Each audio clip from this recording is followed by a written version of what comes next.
a couple of minutes late, but it's very nice to see all these faces, see all these names flashing up. Welcome to this first virtual Oystercatcher reading. I don't know how much any of you know about Oystercatcher Press.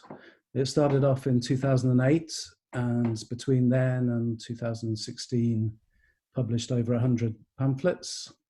Then we had a little 2-year break while I was messing about in Cambridge, and now we're back in the saddle. So since 2018, we've published Rod Menjum, Elizabeth Jane Burnett, Lee Duggan, Ralph Hawkins, Simon Marsh, Ellen Dillon, Steve Zerry, Gareth Pryor, Zoe Skoulding, who's reading this evening, Kelvin Corcoran and David Rees, Harry Galonis, Vahni, who of course is also reading, and Ian Davidson is just about to come out. So that's very exciting. Right, we're going to have 3 readers. I'm going to introduce all 3 before we start, just to allow time for any latecomers to enter the virtual room before the proper reading starts. So, our first, yes, we're going to record this, the readings this evening for posterity, and also for Vahni's mum, who's having trouble getting in. So Vahni needs no introduction, but is going to get one anyway. Vahni Capildeo FRSL, Fellow of the Royal Literary Society, is a writer in residence at the University of York and contributing editor for PN Review. Their research focus on silence informs Like a Tree Walking, which is coming out from Carcanet later this year. Recent poetry publications are Odyssey Calling, Sad Press 2020, A Blue-Green Book of Migrations, Light Sight, Periplum Poetry 2020, expanded translations including 16th-century French love poems translated into calypso, and The Dusty Angel, which looks very much like this. A Dusty Angel is a series of walks, nocturnes and lullabies in real-time and deep-time port of Spain. Vahni contributed a series of pandemic dispatches to the Poetry on the Move Festival 2020. She is going to pop an address down into the comments section at some point during the event this evening for the website of Rachel Lee Young, who is a friend of Vahni's and a fine photographer who provided the cover image for the pamphlet, but also her photographs very much create the settings for these poems. So when you buy the pamphlet, do tune into the website to see the photographs, which will give you an added dimension. Okay, so the second of our readers is Lee Duggan. Lee is a poet based in the foothills of Snowdonia. With a focus on marginalisation, she explores reclaimed landscapes through innovative approaches to language and facilitates writing for wellbeing workshops. Her debut collection, Reference Points, came out from Aquifer in 2017 and received positive reviews. Her work appeared in the important anthology of contemporary Welsh innovative poetry, The Edge of Necessary, which is also an Aquifer publication. And her work has appeared most recently in Molly Bloom, Noon, Blackbox Manifold, and Junction books. She has forthcoming collections with Knives, Forks and Spoons, and also a fascinating book coming out from Contraband. So our third reader, Zoe Skoulding. Her recent collections are The Celestial Setup, which is the Oystercatcher, and the amazing A Revolutionary Calendar, Shearsman 2020. Footnotes to Water, 2019 publication, was a PBS recommendation and won the Wales Book of the Year Poetry Award in 2020. Her monograph, Poetry and Listening, The Noise of Lyric, which is a 2020 Liverpool University Press publication, discusses a range of contemporary poets, including Peter Hughes and Vahni Capildeo. She's a professor of poetry and creative writing at Bangor University and lives on Ynys Môn, or Anglesey for Saes speakers. So without further ado, we will kick off with Vahni. Thank you, Vahni. Hello everyone, in the interests of accessibility, I'm going to try to screen share, which means to my great relief, if this works, you will not see my face very much, but you will see the text. Is that working?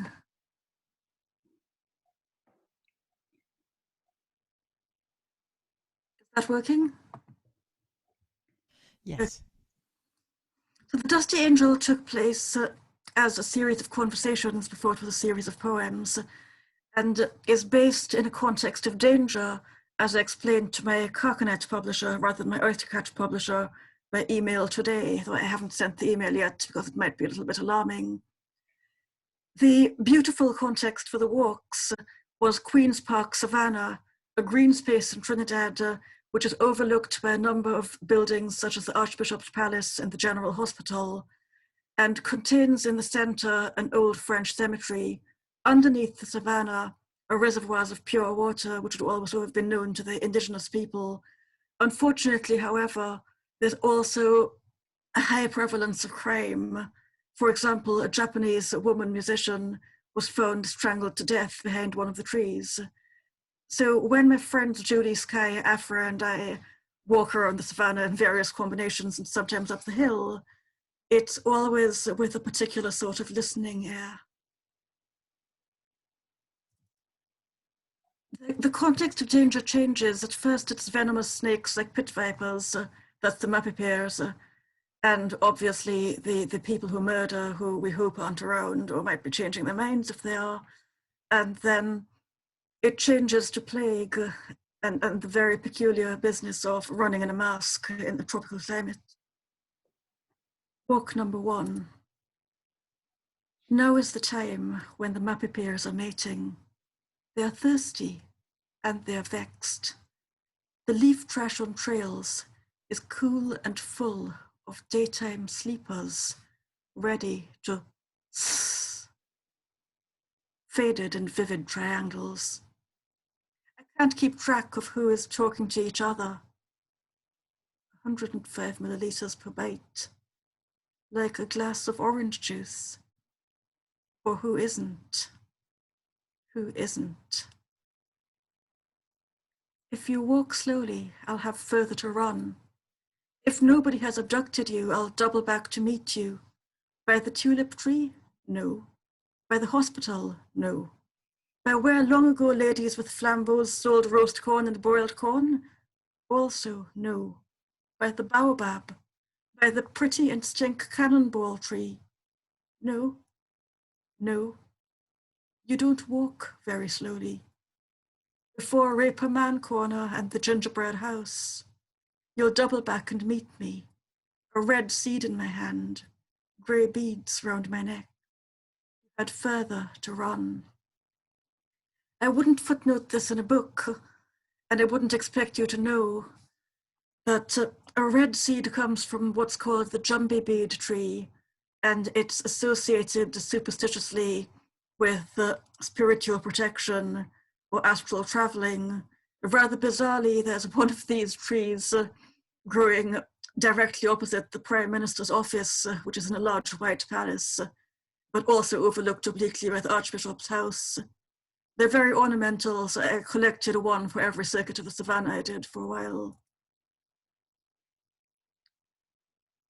A lot of the time when you're trying to plan walks with people like my friend Judy, who is also the editor of a national newspaper and works extraordinary hours, the walks don't happen. because it's not really wise necessarily to go walking alone. And so this is about thinking your way into a walk that might or mightn't happen. And then when you do that, you go further down the road and end up a few miles away. Walk number 3. This week, the wheel of white-violet days has been dropping. Velocity burns. Wheel, turn. The doves have not landed on the roof. No, their clever feet have not splayed or clung along the ridges. The red tiles, unpracticed at being scaled, retain heat while undisturbed. The doves continue wheeling. I have seen them, rising like a dust of sublime objection by the very wealthy or the very young, able to get up and leave the chamber. Where will they land, and when? The church has lost the blue statue from its louvered window. The shops cleared out their garden furniture, and toys are sent for by air. Send me then, someplace tiredness must fill my feet, high up, maybe the abandoned tracking station. I am no satellite. There is no moon. If you drive away from the savannah, then you get to a very long walk eventually up a different hill where there's the remains of the satellite tracking station and the satellite dish from which the first message was sent in the Western Hemisphere, near to a disused American military base.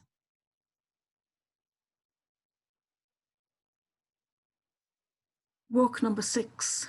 This one takes us up a hill.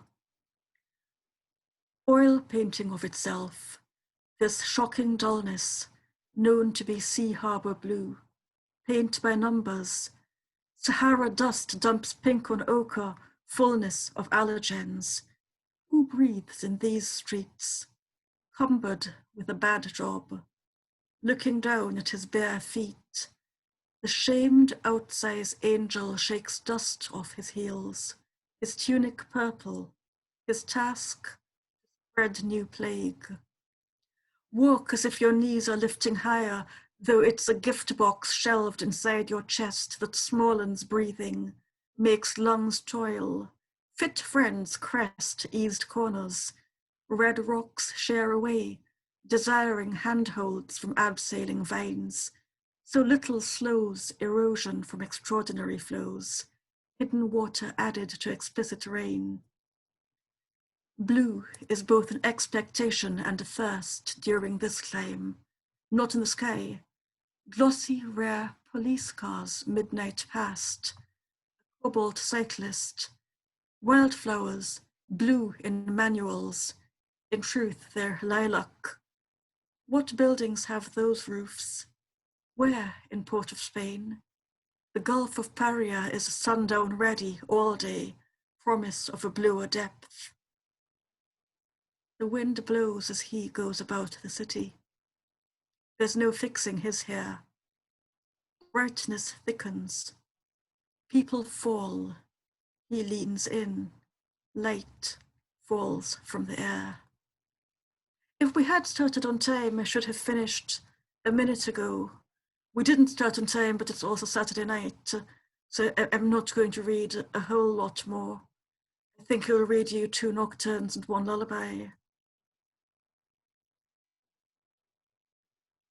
The thing about the nocturnes is they're really lullabies, and the thing about the lullabies is that they really make people lose sleep. I didn't realize it until Judy read some of them as lullabies and couldn't sleep, which I'm sorry about. Nocturne number 5. Your number comes up as unknown.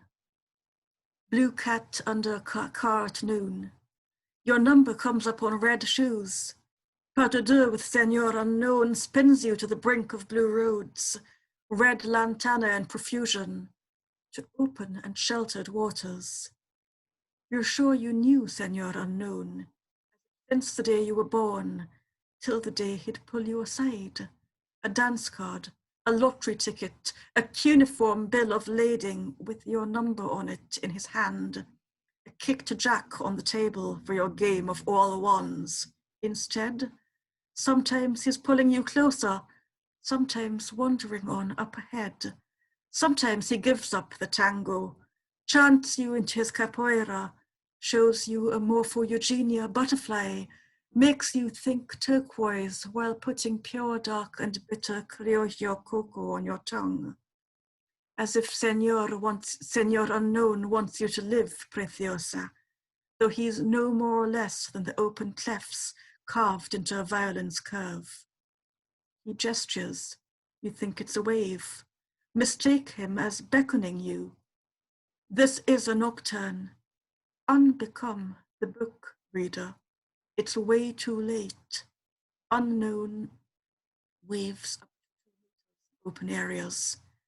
Your number comes up, but less than 1 meter. Preciso. In sheltered areas. He wants you to live till you're dead.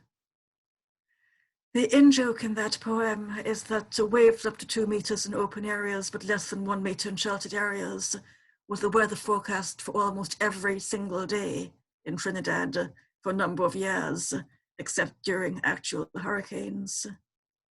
So 1 nocturne and 1 lullaby.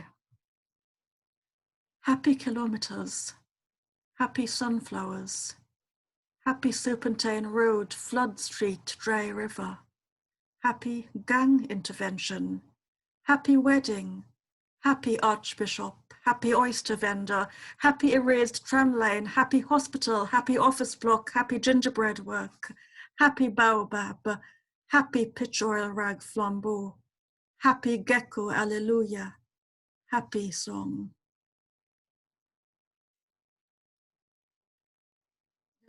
This is quite a spooky lullaby, and I'm thinking about the French cemetery, which is locked and only the descendants have a key, in the middle of the savannah.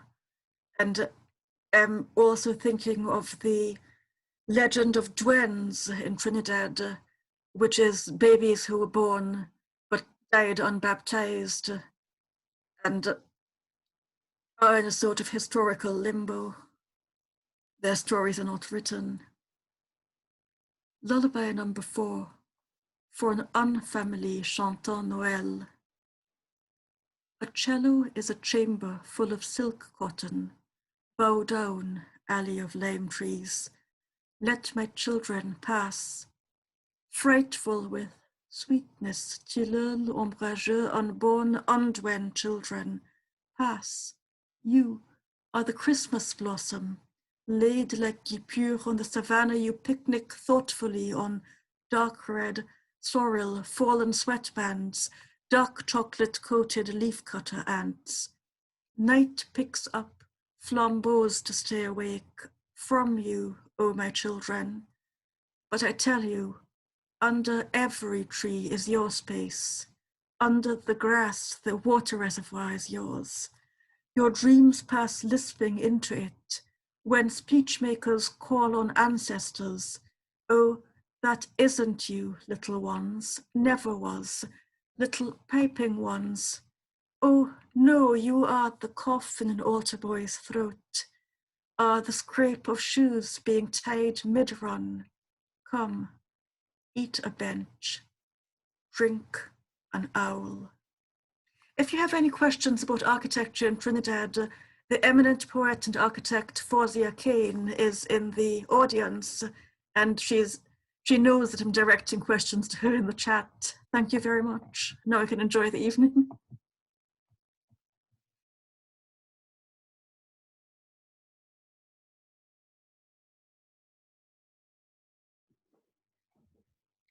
Thank you, Vahni, very much.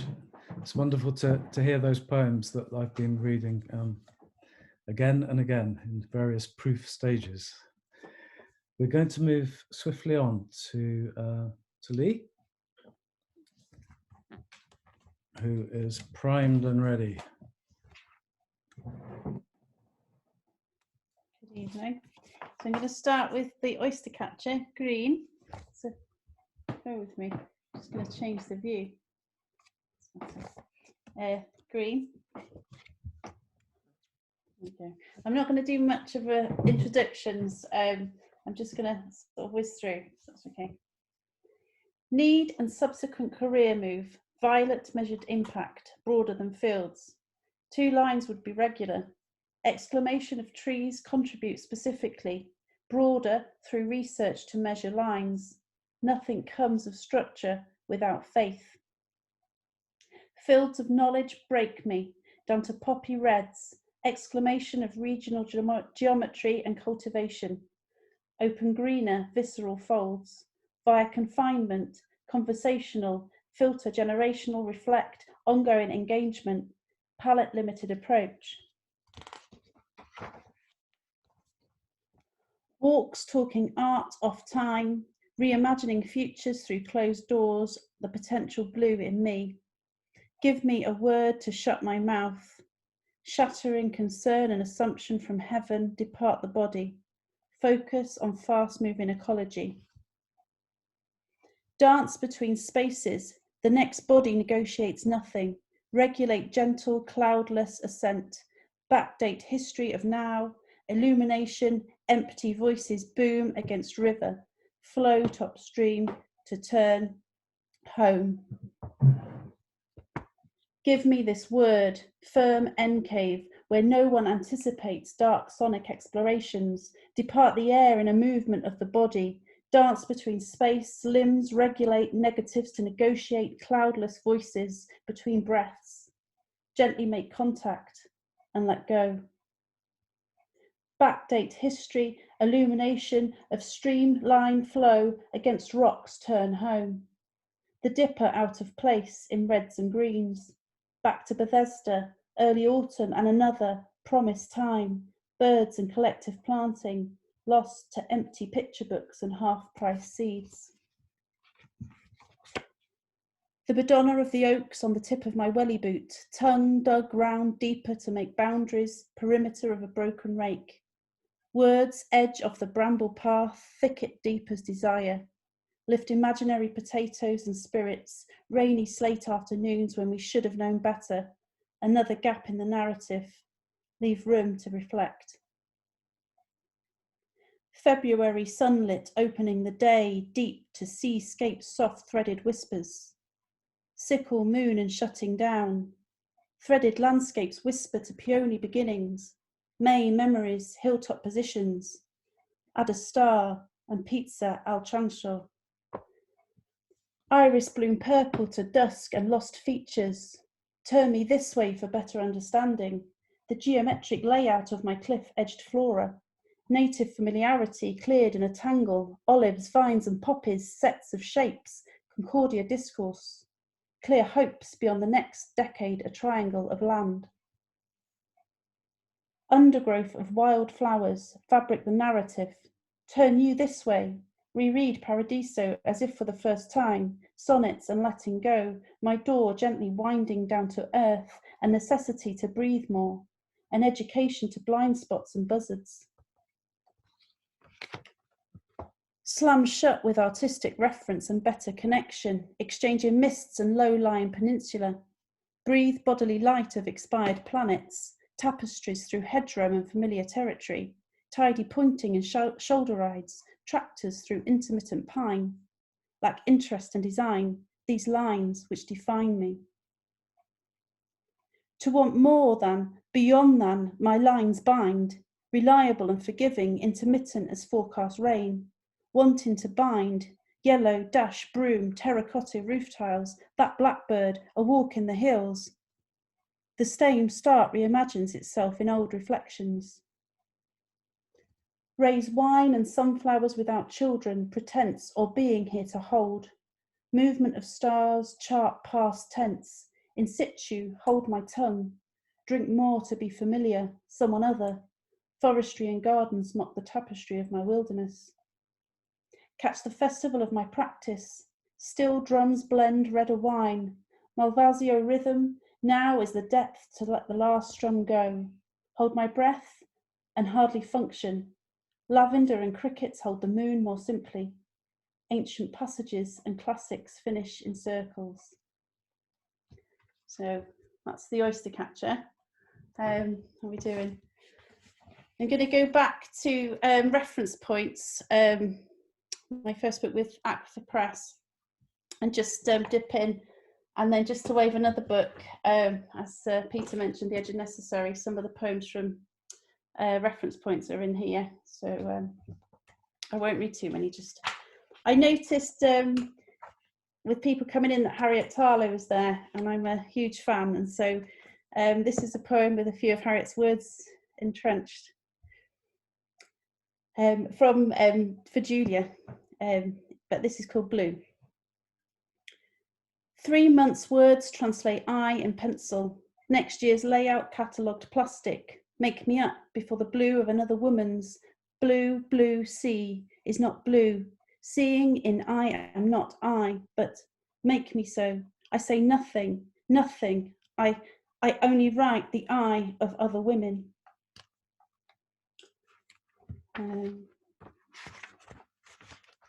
This one's called Making Space. She talks streets, marginalised to madness, walks mines to avoid me. Third person refers myself. Mouth shapes into muscular memory, stashed with faces, alive on her tongue, taste of stagtails, in then out to voice footing. And then just one more from this one. My half. Impressions glimpsed and flashed through a corner, alluding to how it would be. Brown hooded branches, embers of remembrance in the non-existing glow. Smell tobacco and stale kisses, don't wave or wait or change my mind, and we still laugh in despair of failure.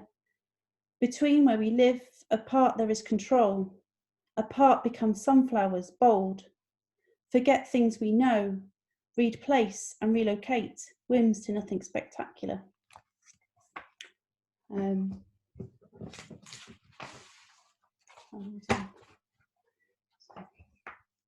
I'll read a few from the Contraband book that Peter mentioned, From In Those Shoes, and some of these have appeared in Blackbox, Manifold and Molly Bloom, so if you want to read some more before the book comes out, so I need a bit more room for this one.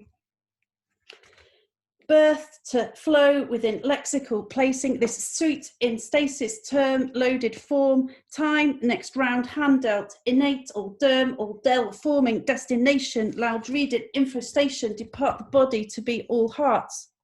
Sense where this might go.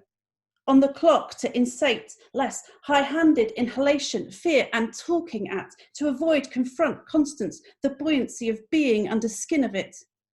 Ache, spine bent to intent, then back to Tuesday, safe and weary, nothing to lose, this working out the year.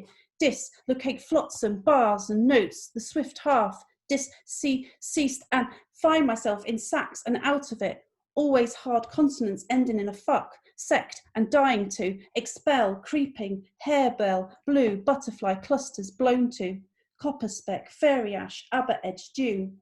Drift to be facing tide rack. Urge to dip more than knee, a kiss on the horizon, opened, armed and bristly. Stave, the moment, an audio experience, misty non-instruction, instrumental clef float through me. Confuse this ringing in one ear, a tug on the shoulder and numb thumbed, then cropped fields like tracing, not quite aerial nor grounded, landlines written between sky and sky. Sky and sky whipped a feverish bluish blush of flesh and windswept, tilted, noted the clouds, curbs tree-lined thickly meadow sweet. Out of hand to please me, pulse and spin, 3 types of chest pain that won't kill you, coppices and deadwood left kniving, MRI, an annual notification, my heterozygote reference, BTYZW, version 8, countdown equal through risk, inherent accordingly increase with consumption, palpitating non-catastrophe, sleep it off with pesta pizza and binasol. Dance new rhythms out of domestic turmoil, written of the body from woman womb intact. Genius v genome, some other tribal concurrence, globular and irregular. Disorientate street names, not quite mapping and unable to find it, even to mouth. Go with me. And then just a quick one now. This is from the Vieux Septembre, which is due to come out with Nice Forks and Spoons, and some of this has appeared in Junction books and Noon, and the forthcoming Tentacular's got some in as well, so it's only a couple of pages. Today was underwater by all that should touch, the way the body sits, lack of ability beyond intuition, seals mark me, rewriting central to nothing spoken, a fresh watercourse where fish silver from fry, mercury formations broken at the skin and central to the season. Dull hues, it gets dark, a coracle hung to rafters, ash and willow. Wake me over winter, more interesting options will arise. Early upper course, everything to see and through, low hanging branches. Beak first to dive clear, noticed by a small pair of river birds. Becomer of sandbanks and boulders. Feet, sweet reeds, taste green, pure mountain melt. Cold, so I cannot feel, but never numb.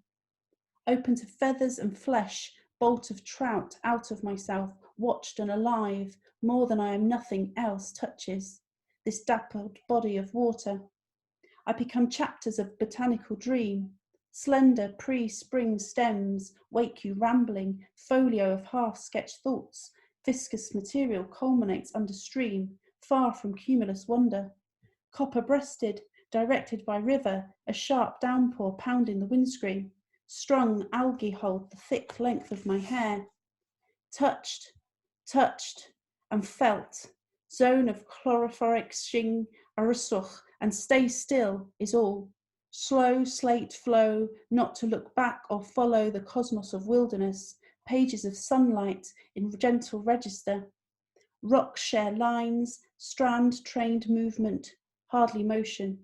Bending coastline ballads, meet mountains and road goats. Draw an imaginary line, dotted for continuity. Fields bent to lesser geometry, curvature cut through and waterways.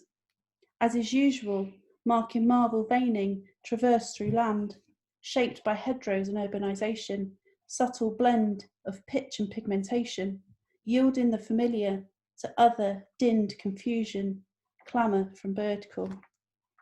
Thank you.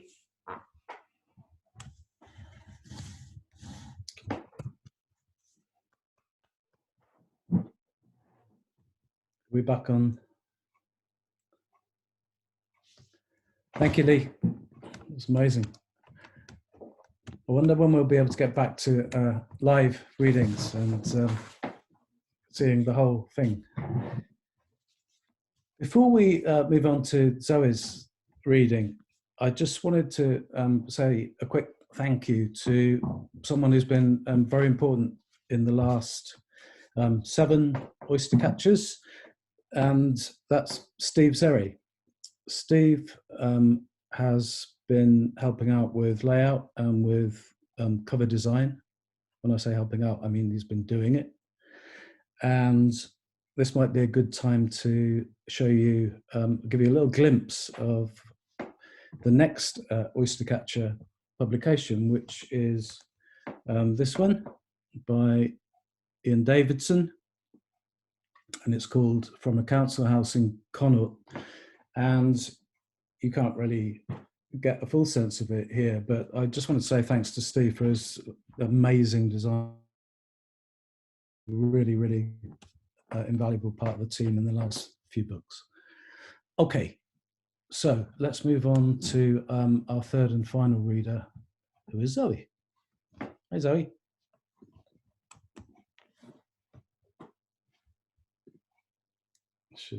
Hello.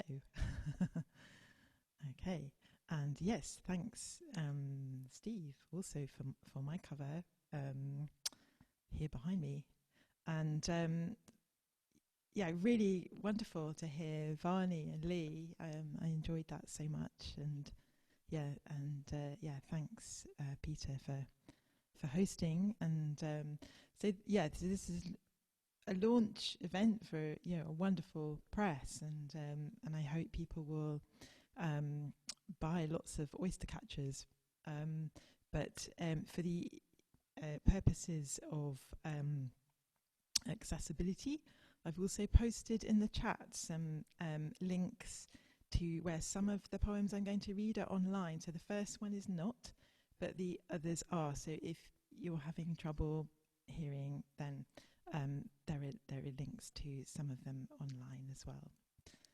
And but the first one is exclusive. The celestial setup. Imagine staring up into an open umbrella you're holding as it pivots after the defeat, after the ruin and the flawed reconstruction. What's left but drawing the body into its own circle, spinning around an axis. Not like a small country flailing spikes from its malignant crown, but in star clusters, islands breaking into archipelagos.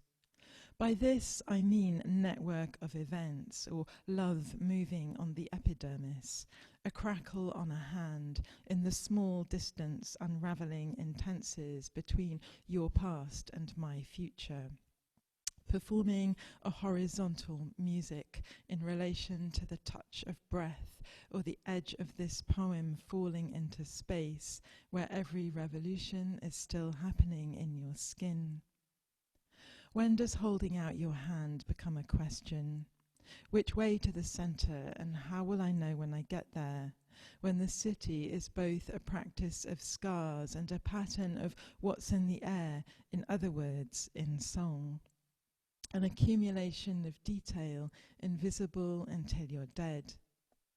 For now we wander slowly about the star sphere in a discontinuity that exists as aperture, to defer the sound of an ending, not to stop there, just look, don't look at the sun.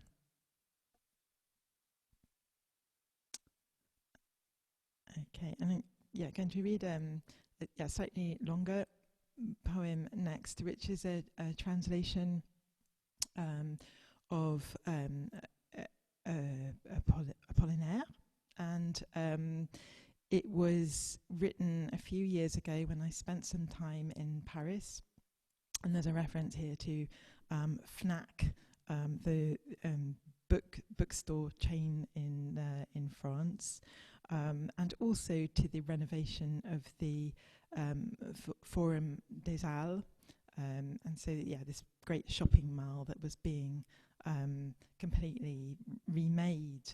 It's mostly underground, and the Paris underground is particularly interesting to me in all sorts of ways. So that there are shops, but there are all sorts of other deeper, darker things going on under the city. And so that got mixed up with my reading of Apollinaire and his La Maison des Morts and the House of the Dead. And you'll see. So it's called During the Works, after Apollinaire. There was a whine of builders' drills and cables hung in loops beyond the half-done shop fronts of the Forum des Halles, underground cloisters on old cemetery limits. Mannequins grimaced, vacant in spring neons, and it set my teeth on edge, this razzle of fashion eternally consuming its own death. Suddenly, rapid as memory, their eyes lit up from glazed cell to glazed cell. Mythologies shattered in the glass, and the dummies accosted me with their otherworld faces in the fourth circle of Fnac, Apollinaire's alcools in my hand. If their arm bones and leg bones had long since gone to be stacked in the catacombs, the leftovers, unsettled by the works, had been translated into fiberglass. And now they'd woken up, all at once, less funereal, even laughing at their own reflections. Had this been life? So much glitter and strip light, so much money and love? Yes, call it that. At that moment, I loved them too. They looked at me tenderly, looked through me at Apple, Nikon, Hitachi, Samsung, galaxies unfolding in their stares. I said, why don't we go for a walk? The shadows and their shadows went voguing up the escalator, gliding arm in arm past Zara, past L'Occitane, a whiff of lavender or rosemary. We rose towards the surface and blinked into sun. All 49 of them lurched into newly planted meadow, crushing cowslips, dancing to the busker's violin that scratched "No woman, no cry." A Chinese tourist stopped photographing the magnolias as the dead mingled with the living. A stiff hand unclenched. A student took it. "You're the one," he said. "I'll wait 10 years for you, or 20. I'll wait all your life for you," she said. Behind them, the tune switched to "Will the Circle Be Unbroken?" Another of the dead was trying to charm a girl in a yellow shift, accessorized in black, a feather clipped in her hair. "I love you," he said, "as New Look loves Dior, or sunglasses love the eyes of stars." "Too late," the girl replied, her hands shaking, her wedding ring glinting. Construction workers in their yellow hats went by, fluorescent jackets flicking back sun from the site of the Holy Innocents. We threw small change into the fountain and watched it sink. There was a smell of scorched metal from the building site, where they were rigging a wave of saffron glass above the shops. Our most extravagant desires were echoed back at us, and the couples went on talking with their lovely mouths. "We could be so happy here," said the dead man to the living girl. "See how the waves would close over our heads. You wouldn't know if it was yourself you saw in the glass, or me looking back at you. There would only be longing, disembodied as markets, pure as angels or diamonds. But I can see that you're afraid, and perhaps rightly so. There would be no turning back." At last we found ourselves returning to the temporary entrance and its sign. "Pendant les travaux, le shopping continue." The living started drifting off, saying, "Bye for now, see you later," and going for a coffee in Costa, or browsing Esprit or H&M, while their remaining hours and minutes ticked away in swatch. The dead went back to the windows and took up their poses with no idea of what had happened. I spotted one of them in Gap and another in Etam, but they didn't catch my eye. There's nothing so uplifting as having loved the dead. You lose yourself in glassy reflection, you're strong for life, and you don't need anyone. So this next one is a poem for Rosa Luxemburg, and it was commissioned by Sharon Kivland for a book in which various writers imagined what might have been said at her funeral. Carl Einstein gave a narration at her funeral, but nobody knows exactly what he said, so we were invited to imagine. A Rose for Rosa. This is not the grave of Rosa Luxemburg. She is not here. You will not find her. Neither will you find her at the memorial to Rosa Luxemburg at the Liechtenstein Bridge, or the U-Bahn station, Rosa Luxemburg Platz. You can search the end of Rosa Luxemburg Strasse in Erfurt. You will not find her. She isn't walking down Rosa Luxemburg Strasse in Leipzig or Rosa Luxemburg Strasse in Chemnitz. We need her, but she is not here. You can't stop looking on Rosa Luxemburg Strasse in Dobeln, but she isn't there. She's not on Calle Rosa Luxemburgo in Gijón.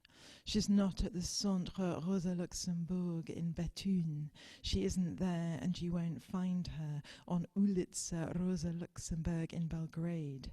You can visit the Rosa Luxemburg Stiftung in Munich, Frankfurt, Hamburg, Bremen, Stuttgart, Saarbrücken, Leipzig, Amsterdam, Brussels and Mexico, but you won't find her. You can walk through the Centro Comercial Rosa Luxemburgo in Madrid, but she isn't there, and neither is she anywhere on Calle Rosa Luxemburgo, or in the Collegio Pubblico Rosa Luxemburgo, or the Clinica Veterinaria Rosa Luxemburgo, all of which are also in Madrid, where you won't find her. You will not find her on Calle Rosa Luxemburgo in Arganda del Rey. It wasn't Rosa Luxemburg who lit up the Rosa Luxemburg electric lamp factory in Warsaw. She is not in the Jardin Rosa Luxemburg in Paris, or the Jardins de Rosa Luxemburg in Barcelona, where although you may find roses, you will not find her. It's no use looking for Mies van der Rohe's monument to Rosa Luxemburg and Karl Liebknecht in Berlin, as it's no longer there, but if it were, you wouldn't find her. And she's not in Rosa Luxemburg Platz in Dresden, or the Collège Rosa Luxemburg in Aubervilliers. Knock on every door in Ulica Rosi Luxemburg in Yekaterinburg. She isn't there. You will not find her. She isn't on Lawn Rosa Luxemburg in Llandegvan, nor in the Lycée Rosa Luxemburg in Canet-en-Roussillon. You can spend days on Ulica Rosa Luxemburg in Skopje, but you won't find her. She is not on Ulica Rosa Luxemburg in Slieven. You will not find her on Calle Rosa de Luxemburgo in La Camoccia. You will not find her. You will not find her there.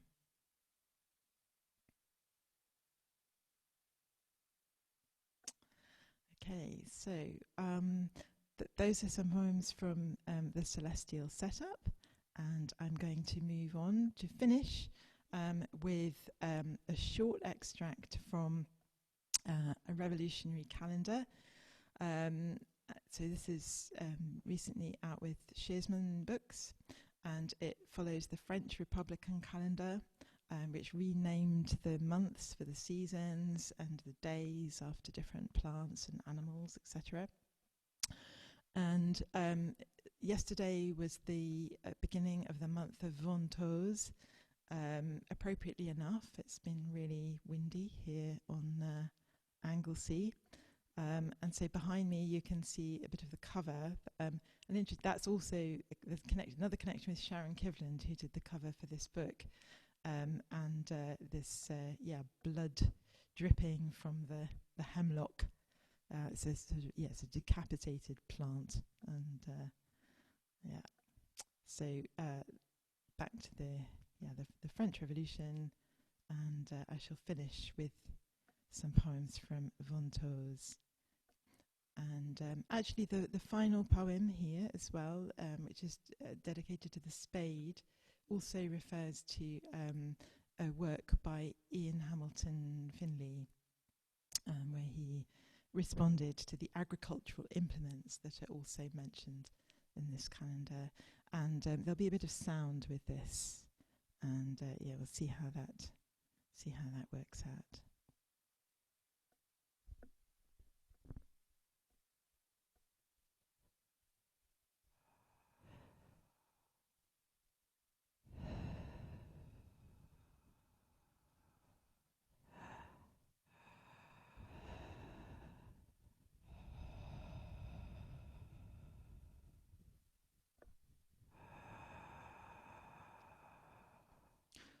Tussilage, Coltsfoot.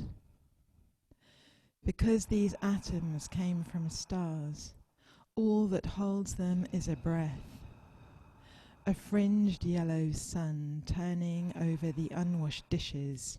You're here, then, everywhere. Cornuier, dogwood.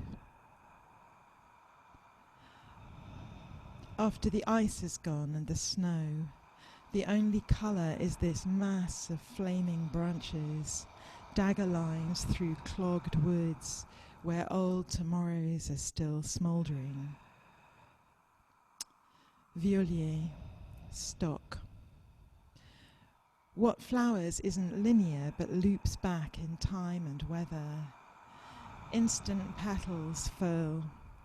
What I just said won't snap off into anyone's history. That's you already catching the scent of spring's non-arrival. Troen, privet.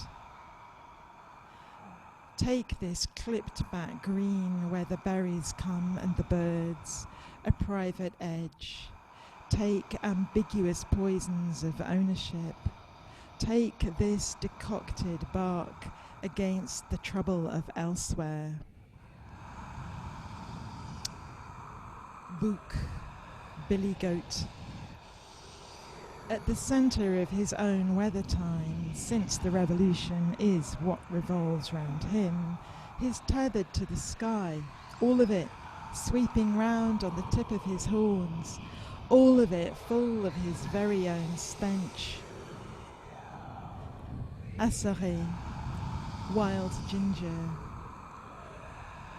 Leaves crowd in multiple curled hearts.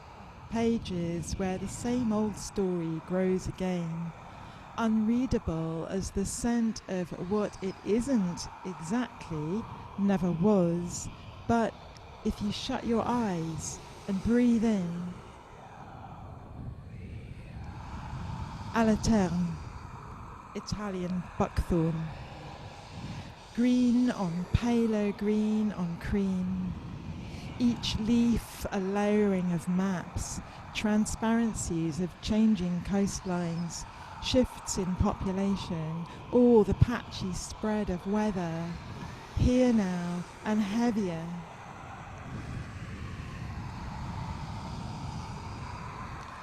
Violet, violet. Making an early appearance, a fragile nod to sugar and soap. The violence of light splits your head against a blue wind. Marceau, goat willow. There should be more goats in the willows, more goats waywardly clambering, more willows disappearing behind yellowish goat teeth. Beche, spade. Call a spade a monument to hands, a handle framing sky, a blade locked into earth, upright on the horizon. If you dare, dare now.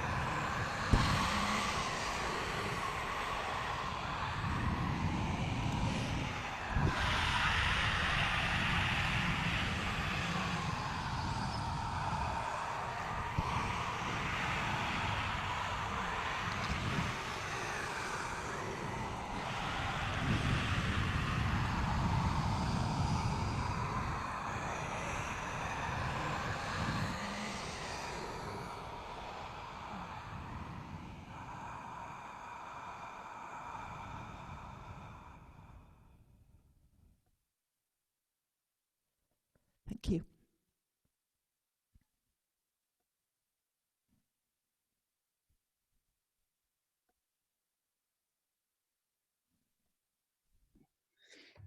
Wow, thank you, Zoe.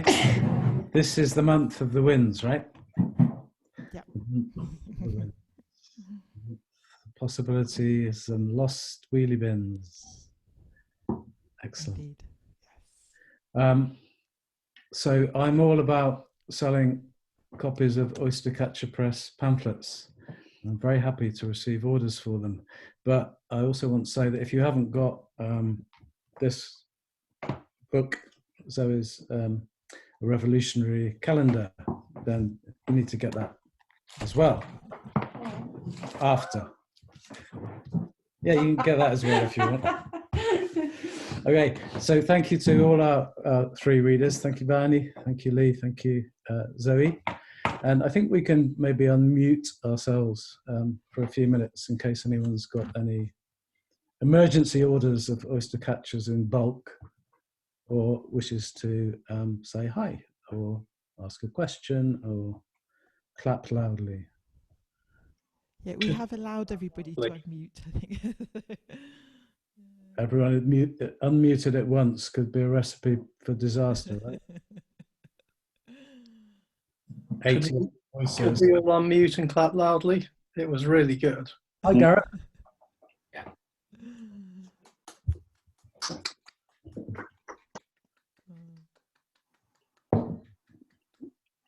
Who else can we see? Click here.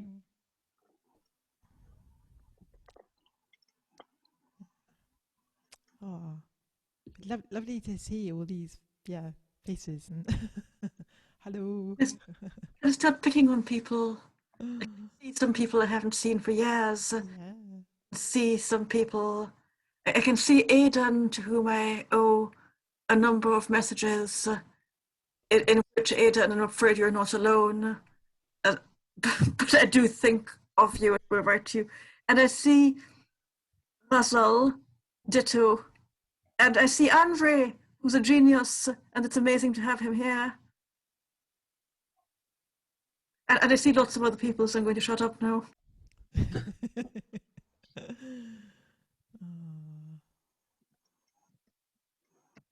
so it certainly it is actually very, very windy here in Anglesey. I don't know, is it where other people are? I have this terrible thing that happened to me today where I felt I had to recreate a context of danger, though I didn't know that's what I was feeling. But there's a breakwater that extends about 0.6 of a mile into the sea. It was built by Robert Louis Stevenson's grandfather. And there's a big sign on it saying, I can't remember what it says, it's like one of these enter at your own risk or unsafe structure or one of these things. But people walk past it. And today I decided to just try walking all the way to the tip of it. And it was really unsafe. And the only other people doing this walk were two very young teenage girls who were saying to each other, it's dangerous, it's dangerous. And and the wind began to blow from the south, and I was heading out north, and I started going like a sail. Although, like many people in lockdown, I'm larger than I was, I'm still not very large, and it was quite frightening actually, because it struck me that I was dressed in all black, and also that I didn't have my phone in a plastic case, so it would have been really easy for me just to get swallowed up. And it got all the way to the end, and so did the little walkers, who began larking about and striking poses. Yeah, wow. Yeah, I haven't been outside at all today, actually. We were allowed lots of exercise in Scotland. Oh yeah, we're allowed. I just didn't want to go outside because it's so horrible. It isn't wonderful here, but I think that my neighbours are mildly suicidal because so used to the wind. Very windy outside here, actually, in Manchester. So I walked down into Bethesda today, which involves crossing the little footbridge over the River Ogwen, and the river was almost up to the bridge. You could feel some sort of splashes. So yeah, that was pretty wild and woolly. Well, I've been digging a pond, and next to the pond a ditch has appeared, and I had to go and dig a trench today because there's going to be overflow. It's all very organic. There's mud. I was with buckets scooping mud out so we didn't run in the pond, and a little trench going through the patio now. It's so exciting. So we've moved from a small toad pond to the Mariana Trench in the space of 3 or 4 days. It's big fun. I just noticed in the chat, there's a message from Caroline Goodwin, who's saying, that just Sunday the 14th of March, there's a Wales to Bay reading coming up, and so it's John Goodby, Fiona Cameron, Natasha Denstein, Terry Lucas. Lovely reading series there. So do look out for that. And there's an email in the chat if you want to find out more about that.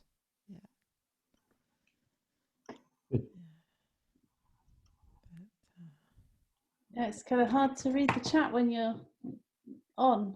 Kind of. I don't know if anyone's got any sort of. I tried to have a quick look through, but yeah, thank you to everybody. And hello. Yeah. Thanks for being here. Yeah.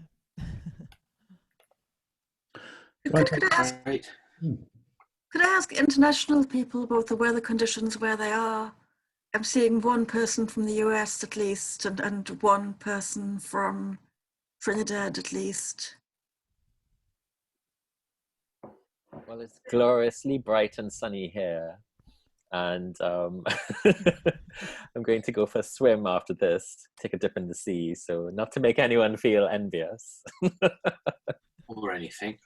It's been very calm in Cambridge. No wind to speak of. And I just took a little bit of duckweed off the surface of the pond and it was all very calm. Excellent, Steve. Glad to hear you're safe. Indeed. Just a report from the States.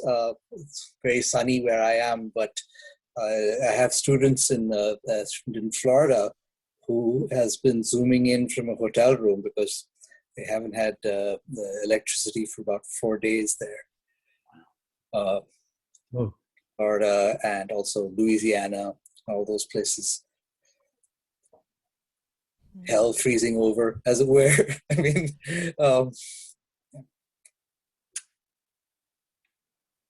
I'm Vivek, by the way. I'm a friend of Vahni's. I'm not Zoom bombing. Oh, good to see you, Vivek. Yeah, great to see you. Oh, and Vivek and I were collaborating on the Poetry and COVID project run by Anthony Calypso at Plymouth, which I believe Zoe is also in. Yeah, we have. I think we're on the website now. Have you done your video for that? No, we need to work out our video. You're going to do that, yeah. So Poetry and COVID at Plymouth, they asked lots of people to collaborate, and yeah. Well, I'm looking forward to seeing yours. There's a book out from Shearsman, which is going to collect all the collaborations of people working. So mine was with Yana Lucila Lema from Ecuador and from the Otavalo people. And there's lots of videos up on the Poetry and COVID site, and you can also add your own poems there. So actually, Zoe, now that you're here, I wanted to ask you about that. Yeah. You know, what would be I don't know if you would know what would be the best way for us to record that poem, you know? Yes. That's the... Yeah, yes. Yana and I did ours on Zoom, and but I realized afterwards we'd done it wrong because I had it on speaker view and I recorded it, and we should have done it with the other way so that you could see both of us all the way through. So right. Yeah, and then it would come up with both. But stupidly, I just didn't think of that while I was doing it. So yeah. Maybe it's just a silly concern, but I'm thinking about sound, because I mean, you just handled, this is to say, I mean, you're just, the way that you handled sound in your performance was so beautiful and so moving, I thought. And so I'm just thinking about what's the best way, since Vahni and I will be performing over each other, right, as we did. Oh, yes. Zoom's a bit tricky for that, isn't it? If you've got different, if you've got overlap. I don't know. So I think the thing would probably be just to try it out and see what happens. I mean, maybe other people here have got some, thoughts about that. So I haven't tried doing that, and it's quite tricky. And at the moment, I mean, I'm using an audio interface into the I'm not using the computer microphone, but yeah, it's if you're alternating voices, it's fine. But if you're overlapping. Perhaps if you switch off the thing that Zoom has a thing that automatically suppresses background sound, So if you disable that, then it's probably you can get yourselves to talk over each other. Yeah. I'm really looking forward to it. It was lovely to hear it because we had a taste of it in Contempo, and it sounded great. Those are great. And there's a whole question of, does it have to sound good? What does it sound good? But I mean, but your performance and the use of time and your poem and how it all put together. I really feel like that there was. That you had kind of really sculpted that piece of time so beautifully with all of that. So. Oh, thank you. I suppose it's a calendar. So, calendars are about thinking about time too, aren't they? So, but, thank you. I was thinking about the revolutionary calendar bits that we read, Zoe, in the botanical gardens down in. I don't know when that was. September. That was back in September, wasn't it? Yeah. It was your just around your birthday. What was it? Think about the sort of physicality of performance and how much we all kind of miss that. But won't be long, maybe. We have a weather report in from Ceredigion. Okay. Anne Matthews, lovely to see you, Anne. And windy and flooded. Yes. Good luck. Actually been alarming to see people here and what they're doing to take exercise because it's become increasingly extreme. And I wrote about this for a project I'm on, the twins, Edinburgh and Norwich, for UNESCO Cities of Literature, Imagining the City. I didn't really write about it in any detail, it was invasive. And it was seeing families with small children in wetsuits and also seeing people with surfboards heading into an incredibly violent winter sea.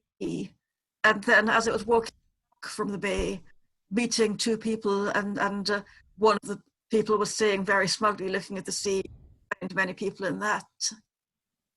It's just one of those seas that's whipped up so it looks really murderous, and you can see riptides and their waves coming in, interrupting each other, and it's even churned up brown a good few meters out from the shore.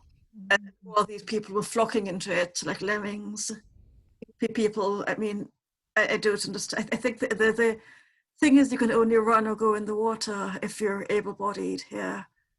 And I couldn't believe that people were going into the water in January and February, but they've got tired of running.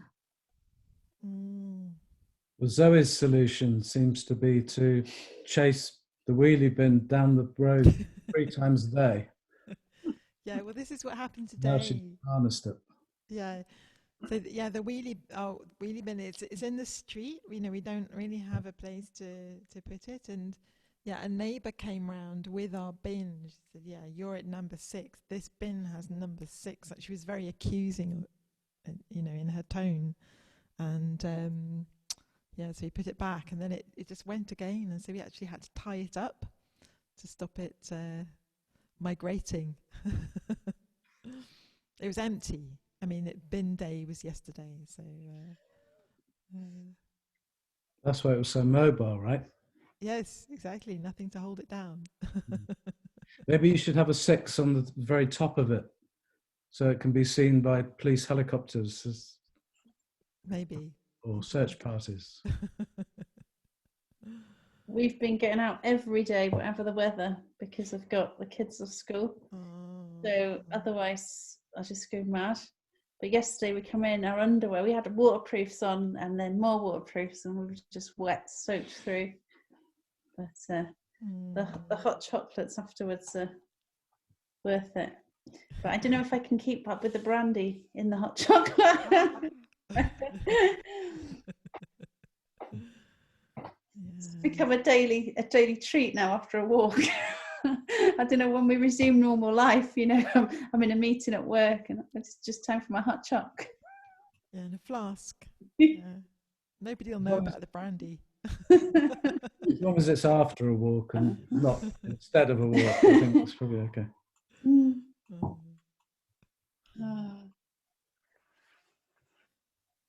It was lovely to hear you, Lee. I read your poems. It's so different hearing you speaking them. It was really, really nice. I'm so glad that you shared it on Facebook. I thought, wow, definitely want to come and see this. It was so worth it. Thank you, everyone. The readings were really great. Thank you very much. And I look forward to reading some of your stuff as well. No. Yeah, I'll share with you at some point when they're ready. I'm sure everyone knows how that feels. Right, I'm off now. Go and check the little one sleeping, but take care, everyone. Bye. I have to leave as well, so see you soon. Thanks ever so much. Beautiful readings. Thanks Bye. again, Steve. Thanks, everyone. Thank you. Bye. Bye. Thank you. Everyone. Thank you. I hope this isn't the last Oystercatcher reading. Maybe catch up with you again soon. Bye, everybody. Thanks a lot. Great reading. Thanks a lot. Good night, everyone. Thank you. Bye.